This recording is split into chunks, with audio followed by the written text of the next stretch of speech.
When Mr. McMichael says, I haul ass back into the house, I haul ass into my bedroom to get my .357 Magnum, I don't take any chances, it's because he doesn't know if this guy's armed.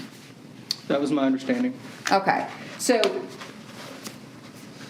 he knowingly went after someone he believed was armed with his own gun. That was my understanding, yes, ma'am. What a day down in Brunswick, Georgia for the shooting death of Ahmaud Arbery murder trial. 3 men on trial, and the responding officers being called by the prosecution to testify about what they saw, what they heard, etc., when they started investigating this case. But what transpired was really strange and different. You don't see this that often, where the prosecutor is kind of going after and criticizing the officers who they called to the witness stand, who investigated the case that they are prosecuting. Let's watch. So this is a homicide case. Got 3 people involved. Got a bunch of officers on the scene, and your report's a page and a little paragraph. Yes, ma'am. All right. Is this really just a summary, kind of what Greg McMichael told you? Yes, ma'am. All right, and the transcript that you have right there, States Exhibit 189A, 47 pages? Yes, ma'am. All right. And you weren't the only one with body cam, right? No, ma'am. All right, did you review anybody else's body cam? I don't recall reviewing anybody else's body cam. No, ma'am. Did you interview the CID detectives? No, ma'am. Okay. So this really was just a report kind of about what you did with regard to Greg McMichael. Yes, ma'am. So Christy Rozier, who's she? She's the county coroner, one of the county coroners. And she'd shown up, right? Yes, ma'am. Okay. Now, who's Christy Rozier trying to talk to? She's trying to talk to me. She's trying to talk to you? Yes, ma'am. Is she trying to talk to other law enforcement officers? No, ma'am. Just you? Not that I recall. Yes, ma'am. Only me. Okay. And I think you said that Greg McMichael inserted himself in the conversation. Yes, ma'am. Was she trying to talk to Greg McMichael? No, ma'am. Okay. And so he came up and starts trying to tell her what went on. Yes, ma'am. And that's when he starts telling her on page 30, well, he makes frequent trips to the neighborhood, gets caught on video camera like every 3rd or 4th night, breaking into places. Is that right? Yes, ma'am. Okay. Now, you, as the first responding officer, did you ever find out any of this video footage where he's breaking in every 3rd or 4th night? Me personally, I have not seen anything. No, ma'am. All right. At that point, did anybody tell Mr. McMichael to back off, step away? This is Not the that coroner's? I recall. No, ma'am. Okay. So nobody's telling him, this is none of your business. We need to do our business now. You need to go away. I don't. Not that I recall. No, ma'am. Why not? I don't have a good answer for you. Let me bring in Court TV legal correspondent Julie Janae, who joins us live from Brunswick, Georgia tonight. This is not the way things normally go. It's almost like she's scolding her own witness, one of the officers who responded and was investigating this case. It did have a feel of cross-examination. Jeff Brandenberry on the stand. He was the lead investigator that day. He's been with the Glenn County Police Department for nearly 5 years, and he's testifying about his role there that day. He said he did not handle this case after that day. He was just the lead investigator on the scene.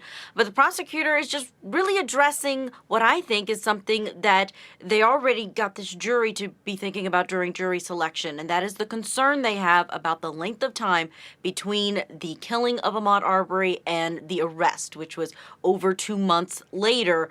It's something that the defense does not want to come into this case because they don't want the jury to be thinking about any kind of obstruction or collusion or any issues with officials, but it is something that it seems the prosecution is addressing through this redirect of their own witness. And so if that's the tone that you have with the prosecution, what's the tone when the defense attorneys are examining and questioning these witnesses? Oh, the defense cross-examination today really focused on the positives about the defendants, asking this officer whether or not Travis McMichael was cooperative with police. This officer said yes, he was answering the questions, and the what he heard or saw of the defendants, they were giving them the information that they were asking. And there were questions about Gregory McMichael. He said, did he change his story at all when he was giving you his narrative of what happened? And he agreed, the officer, saying that if there was a change in the narrative, he would have written it down in his report, his very short report that the prosecutor asked him about on redirect, and said it seemed or suggested that it was strange that this report was only a page and a half, which we know is something that was criticized early on when this case became very public in May of 2020. All right. Stand by, Julia Jeanette. I want to bring back in our think tank, get reaction to this. Al Wunsch, Ann Bremner, Michael Sterling with us. Michael Sterling, what's going on here? What is this? Why do we have tension between you're a former federal prosecutor, tension between the prosecutor and the responding officer here? Well, it's an unusual case, Vinny. Obviously, this is a special prosecutor appointed by the Attorney General. The original prosecutor on the case is under indictment for her failures in obstructing this particular investigation. And obviously, there was at least some aiding by the police department, not intentionally or unintentionally. But obviously, they sort of bungled a lot of this investigation from the beginning in the eyes of the Attorney General and of this prosecutor. And so she has to sort of be honest with the jury and point out the defects in where officers sort of failed to do some of the things they were supposed to do correctly, because she has to be transparent with the jury if she wants to have credibility with them. So she sort of has to do this, I think, Vinny. Al Wunsch, the fact that they're not arrested for 2 months, does that make them look more guilty? How does that help prosecutors get to the finish line, which is a conviction here? It doesn't help them get to the finish line. In fact, that's the reason why they had to go after these police officers the way they did today, to demonstrate that maybe they didn't do their job correctly.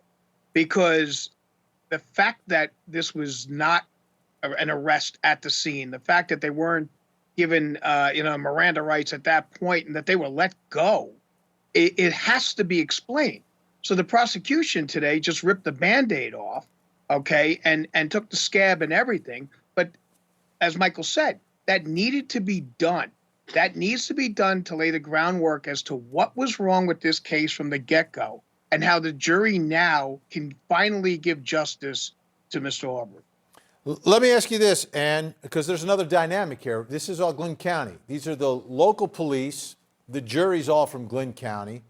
The prosecutors are the only ones from out of town, and they're coming down and they're trashing their own witnesses, going after their own witnesses. Is that going to help them? Do you think that ultimately helps them in this case?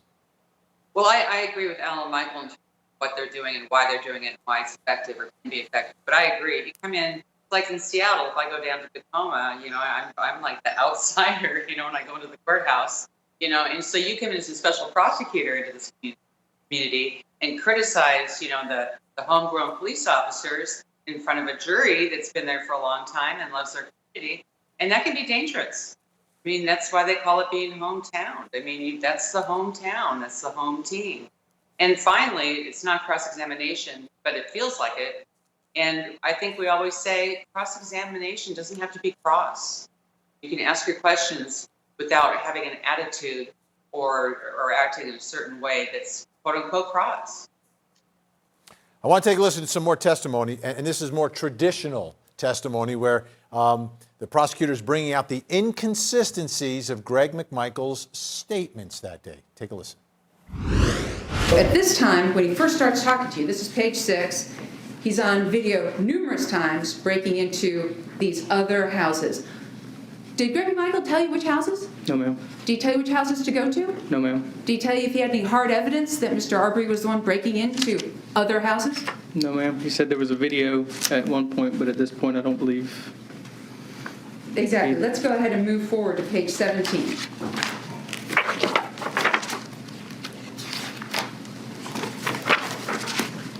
Sorry, you said 17? I did say page 17.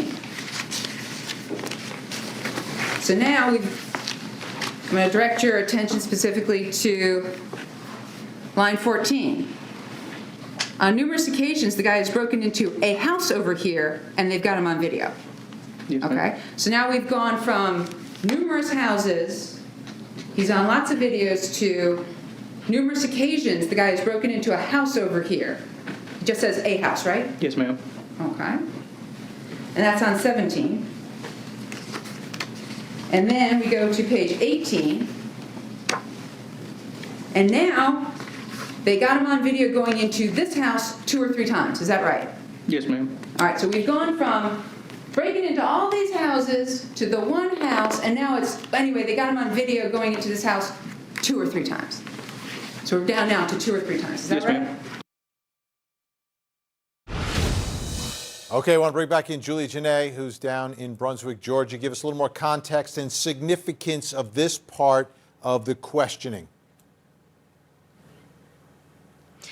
Vinny, the prosecution wants to make good on the promise they made during the opening statement that they were going to show that Gregory McMichael did not have any immediate knowledge that Ahmaud Arbery was committing a crime. In fact, they say when he was arrested, this was during the opening statements, that his response to police was, go and investigate. I'm sure that there's someone's house that he broke into. I'm sure that there is someone who is either missing something or you'll find that he's on video somewhere. But for the prosecution, this suggests that he didn't have what's required under the statute for a citizen's arrest, that there has to be a felony committed in your presence or within your immediate knowledge. We know the defense is going to be bringing up, and they have brought up on cross-examination, the surveillance video, the times that Ahmaud Arbery was inside of that Satilla Shores home under construction back in December, then in early February, and then again on the day in incident. And they want to show that Gregory McMichael knew who this suspect was when he was running away and believed that he was there. But what was coming out today during Brandeberry's testimony is that initially Gregory McMichael, when first asked by police, what did you see? Where was he coming from? Meaning Ahmaud Arbery, that he was not specific in saying he was coming from the house that's under construction. And that is why I was chasing him, because I knew he had broken in and committed a burglary. This whole citizen's arrest law that's now off the books, but was on the books in Georgia, is another level to this whole case. And I don't know how the jury's going to handle it all. But Julie Janae, thank you for putting all that into context, because it's sort of a subtle issue for a jury, but they've got to make the call on this. Thanks so much, Julie Janae in Brunswick, Georgia tonight.